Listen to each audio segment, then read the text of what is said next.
Hello, you wonderful people, and welcome to another episode of Not Too Comic Book. This being a show where I talk about TV shows that are adaptations of comic books. For today's episode, I'm going to talk about the latest episode of Batwoman. A lot of interesting things went down in this episode, so let's break it down. Well, first and foremost, a big crux of this story is that the doctors at Hamilton can't replicate the cure that, came from the Desert Rose. Because obviously, as Mary kind of explains later on, it only exists in one generation. Once it's kind of been passed on to someone, it's no longer a viable option. You can't pull it from someone's blood and replicate it. It's like you would need the Desert Rose itself to actually continue making the cure. As we can see that this is a literal end-all be-all cure that it cures everything. But obviously the doctors are so desperate, which even there was that one particular doctor who's like, how many people do you want me to kill? How many people do you want to die in an effort to do this? It's like, but as many, but the other doctor's kind of willing to do as many people has to die as it takes to find this, because this is a cure that could save so many lives.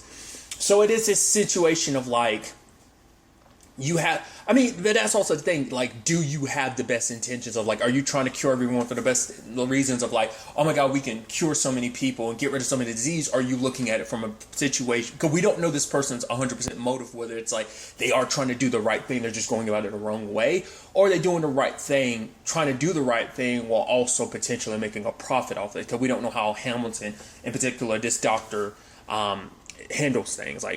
Maybe, like I said, maybe it's that, ends justify the means type of thing. We do whatever we have to, because it involves him releasing a patient of his named Aaron, which I guess they nickname Amygdala, because it turns out he's always had these, I think his brain has always been wired differently. And to help him, apparently they did UV experiments on his brain, but it ended up backlashing and ended up giving him a tumor on his amygdala. So he's I don't feel anything for people anymore. All I feel all the time is anger and rage, and he goes into these episodes of blinding rage. The doctors basically sent him out as their person to kidnap Jacob and Mary, because Mary's the one who, because they can tie this all back to Mary, which is messed up in its own right, because it's well, for one, you're kidnapping the head of the Crows. You're also kidnapping the daughter of the woman who was your CEO at one point in time. It's just kind of no loyalty. You would think you'd have some, but to be fair, I guess it's also because Mary, I think she talked about it earlier in the season, she ended up selling her portions of Hamilton or something like that, didn't she? Or maybe she still has some, I don't remember if she still owns, the chunk that her mom owned. I could have sworn I remember her earlier in the season saying that she sold it. Maybe that's the case, maybe it's not. Whatever the case may be, it shows you how desperate they are. And that's an element about this episode that's kind of all around, desperation, sadly. Sophie's desperate, obviously pushing Ryan into a corner, which obviously Ryan already has mad issues with Sophie, and Sophie playing the game of, hey, we got all this on Ryan, all this stuff on your girlfriend Angelique. If you don't do this, she can go down. Because it's also the thing of, why are you sticking around, though?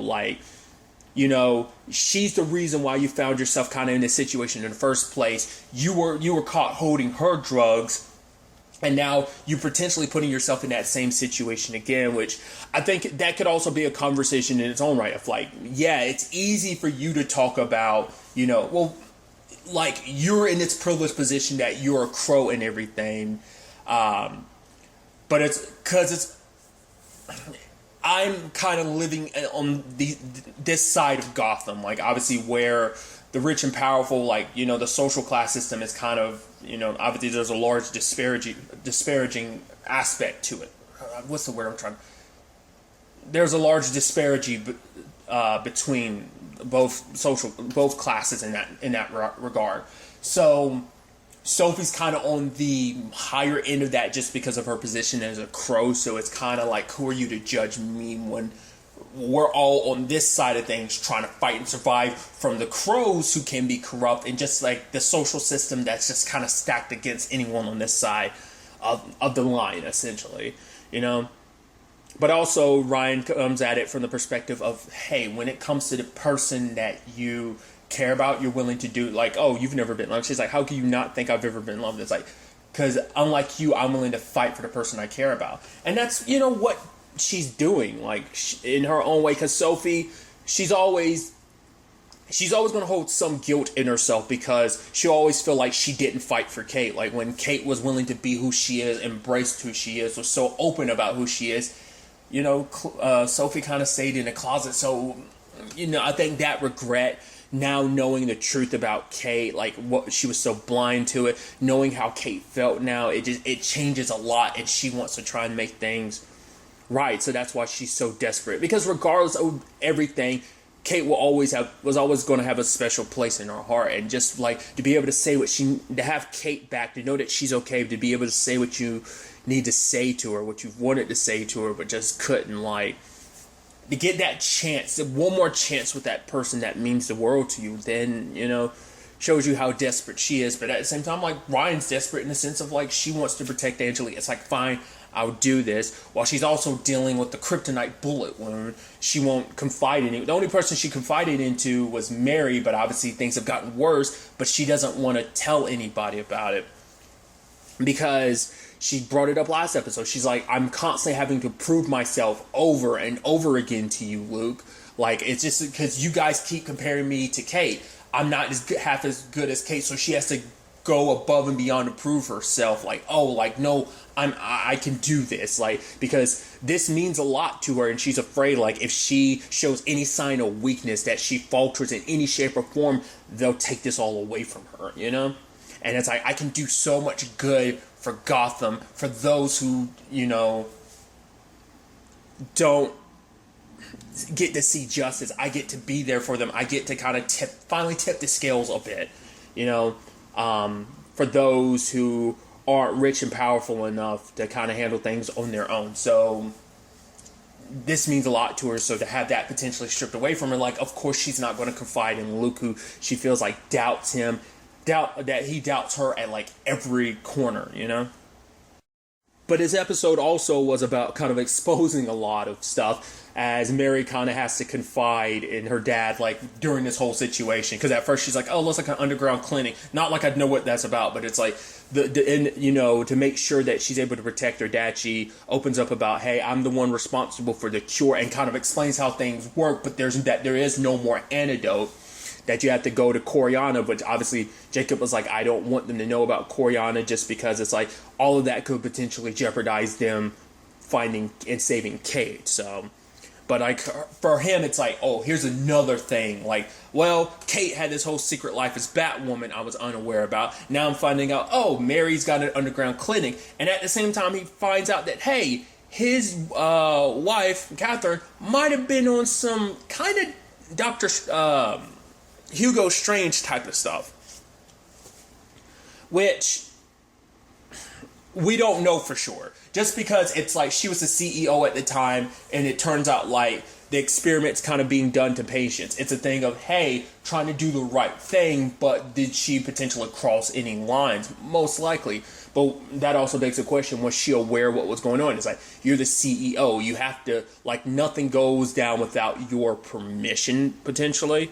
There's always a possibility that there's, at a large company like that, you're not going to know all the ins and outs. But it's also like, yeah, that was 5 years ago, Which is so sad, too, because in this whole thing, Mary talked about the fact is that, obviously, looking for Beth was always the big focus for him. And now that it's about finding Kate, she's always like, I always kind of fell to the wayside. I never was on your radar. And it's like, that is sad in many different regards. Because Mary's kind of like, even though I'm sure Kate would consider herself the black sheep of the family to a certain extent, which I guess technically Alice is more so the black sheep, Mary kind of always felt like an outsider, because she could never penetrate that barrier that was like, oh, like, hey, Kate, I'm your sister, like, I look up to you, I want to be close to you, like, that relationship, it always kind of went a little one way. Granted, like I said, over the course of season 1, I feel like those barriers kind of got broken down, and they definitely got closer, but, it seems like obviously the same thing applies to her dad, because she even said,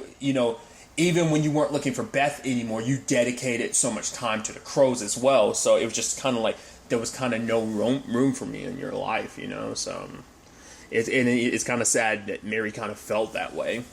But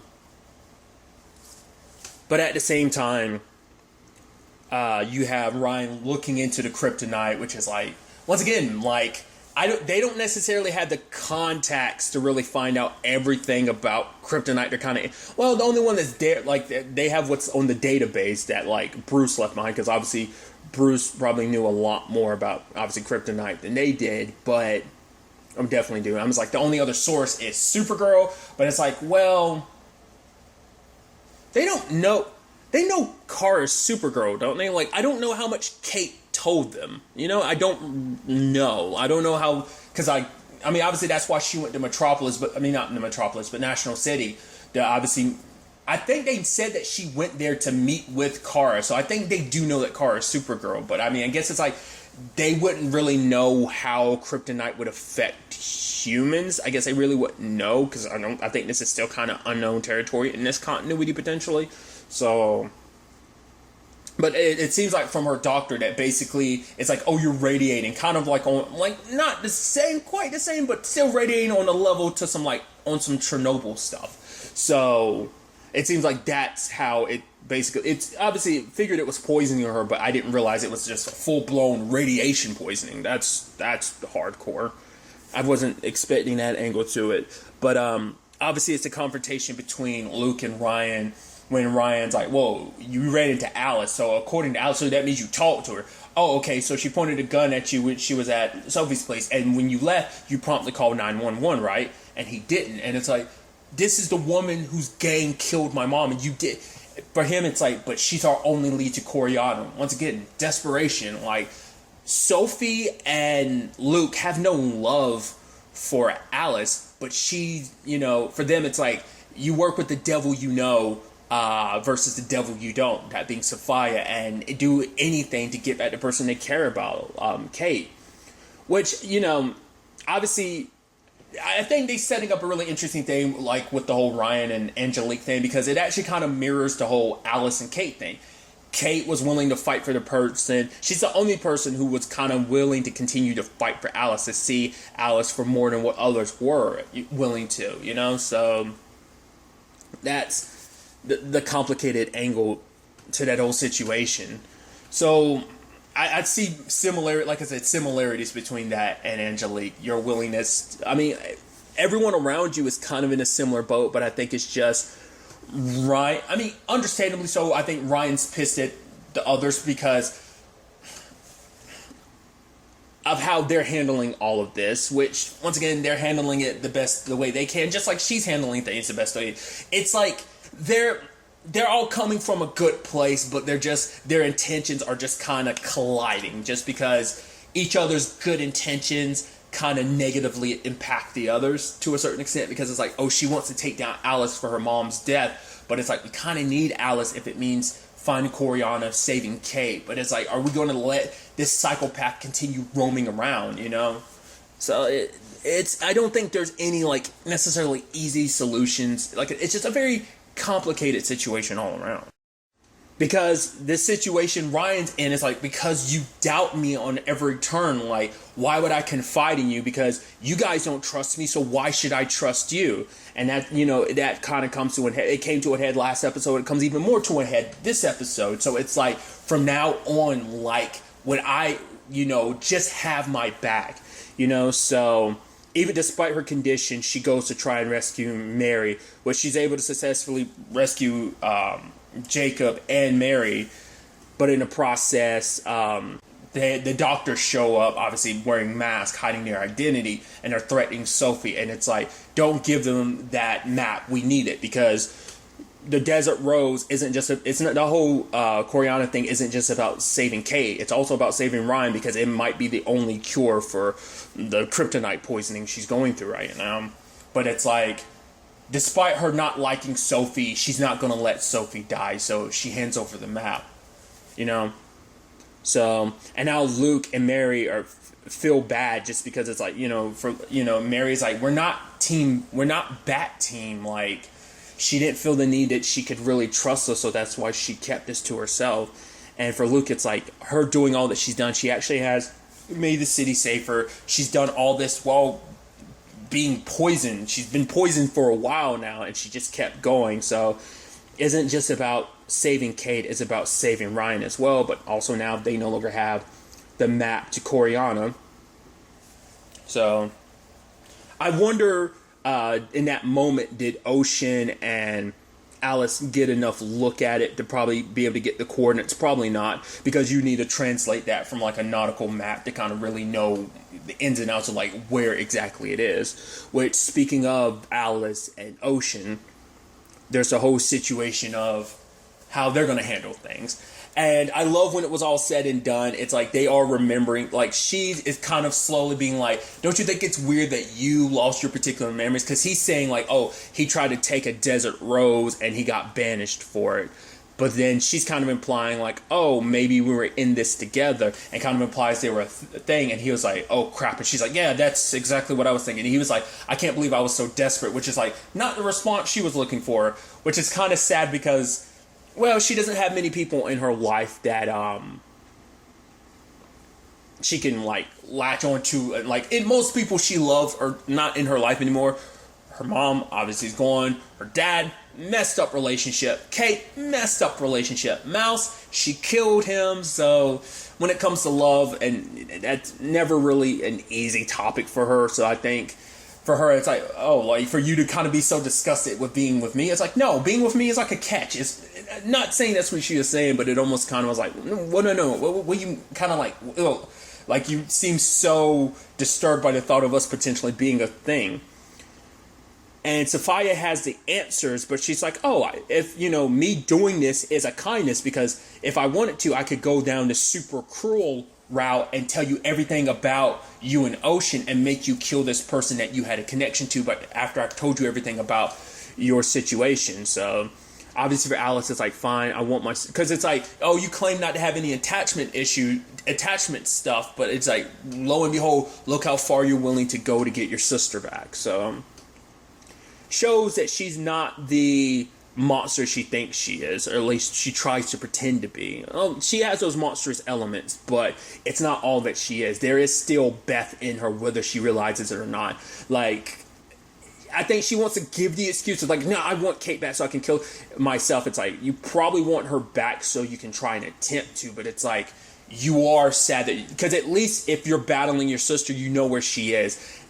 Not knowing, thinking that she was gone, like, it hurt you, it broke you, whether you didn't want to necessarily admit it or not, I mean, Alice isn't the most sane person, but even insane people can have a heart in their own right. Like I said, it might be a twisted love situation, but it's still love regardless, But, during another attempt trying to kill him, she remembers more, while he also remembers more, because it does seem like it seems like it was kind of their idea together, because it seems like he was trying to leave the island, but it seems like he needed, I guess they fell for each other, and then it was a thing of like, let's leave together. Like, maybe he was already planning on leaving, and maybe, once again, maybe this is her twisted way of paying them back, because these are the two people that betrayed her in the most egregious way, because it's like, oh, I trained you, Alice, I made you who you are, and you and my brother were gonna stab me. And like,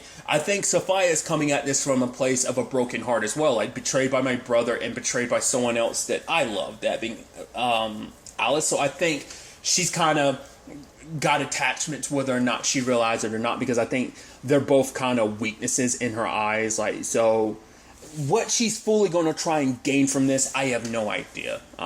It's going to be interesting to see kind of how that plays out, especially the way Alice has set it up at the end, where it's like, oh, I killed Ocean, so come get his body. But it turns out Ocean's already still alive, so I'm like, is that Mouse's body? Did she put like a fake, did she like replicate his face and replicate Ocean's face and put it on Mouse?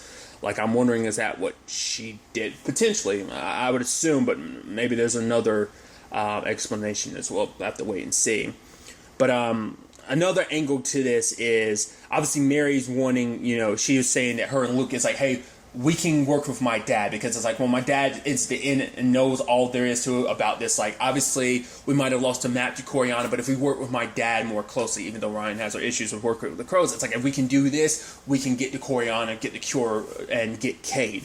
But he ends up kind of telling her he's actually telling her to shut down a clinic, which is like, wait, why would you be? And it comes from a place of like, I'm doing this because I love you, because what you're doing something illegal.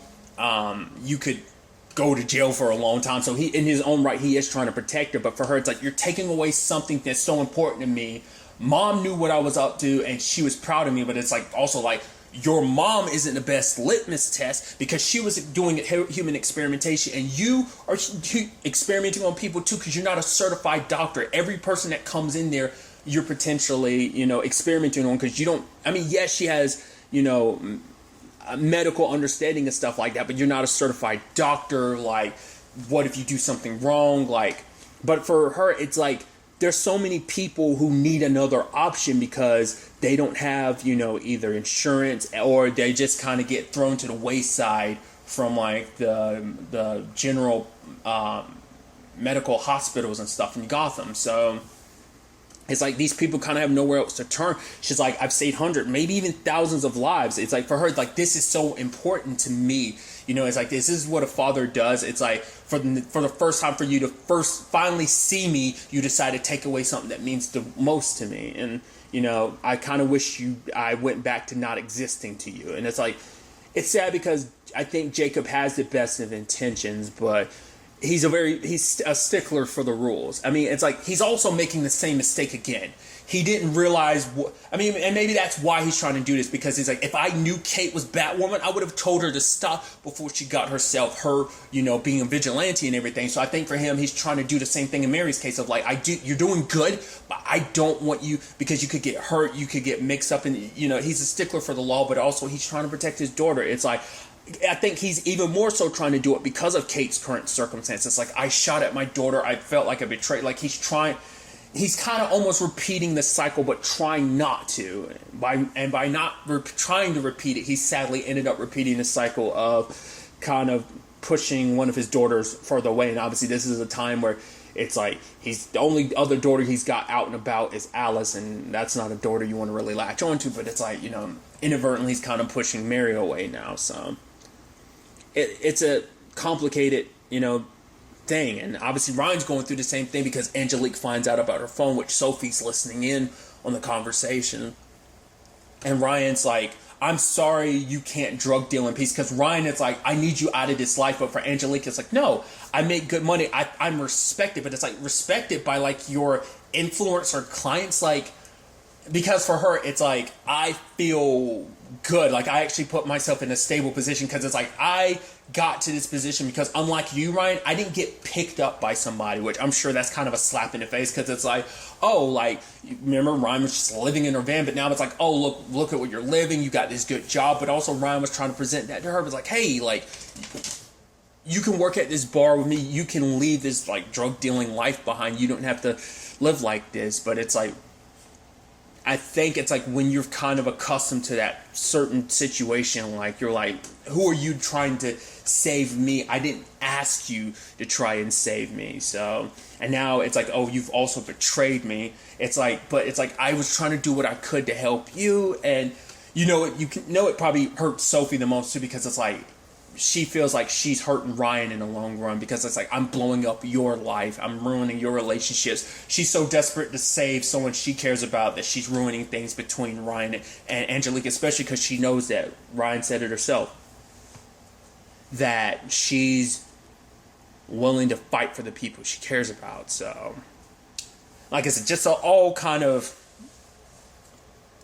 things aren't good on a lot of fronts for a lot of people. So it's going to be interesting to see where ultimately all this ends up taking us going forward, because I think Angelique's situation is sadly going to get bad, because it almost seems, well, because I'm assuming she's connected, well, because it is snake bite and stuff like that. So the potential Black Mask, if it ends up being Black Mask, it seems like at least that's what they're hinting towards, then this is the type of people you don't want to be caught betraying. So Angelique's kind of in too deep, but it's also a thing of, I like being in too deep, because she feels powerful.